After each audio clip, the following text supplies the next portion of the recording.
Asante sana. Tumejitayarisha uzuri kitimu, wachezaji wapo vizuri kiakili hata kimwili, na wana moral wa kucheza vizuri katika mechi ya kesho na Simba.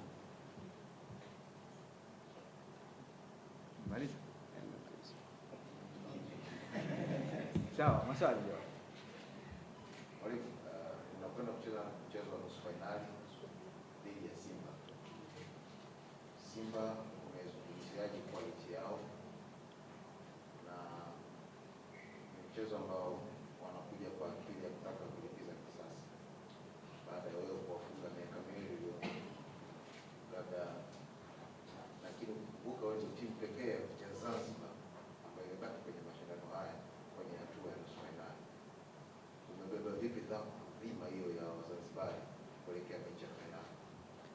Kwanza kuwazungumzia Simba, Simba ni timu kubwa, ni timu nzuri, ina uwezo mkubwa zaidi kuliko hata Mlandege, lakini najua pia vile watakuja kwamba wanataka kulipa vipigo ambavyo wamepigwa mara 2 mfululizo na Mlandege, lakini sisi hatuhofu. Sisi tutakujadhirishia Wazanzibari kama tuna uwezo wa kucheza fainali.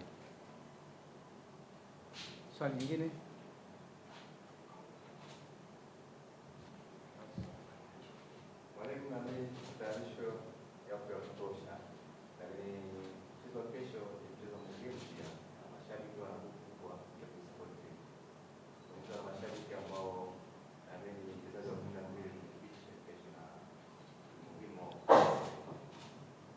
Sija kuelewa.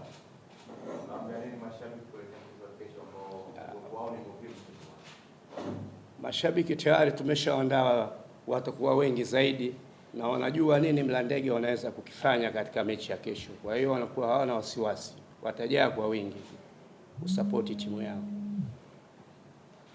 Swali la mwisho. Sawa, Coach, Okay.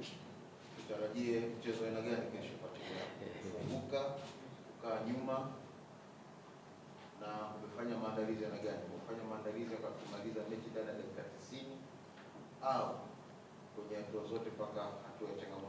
Tumefanya maandalizi yote ya dakika 90 mpaka kuendelea katika mchakato wa penalti, na pia tumeandaa zote, tumeweza kuandaa kuweza kufunga njia zetu na baadaye kuweza kufunguka.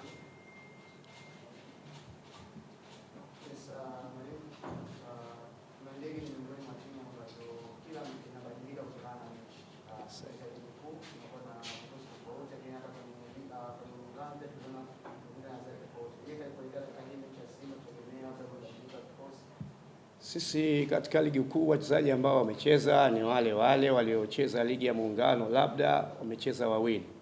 Kwa hiyo kikosi itakuwa kile kile, hakina mabadiliko mengine yoyote.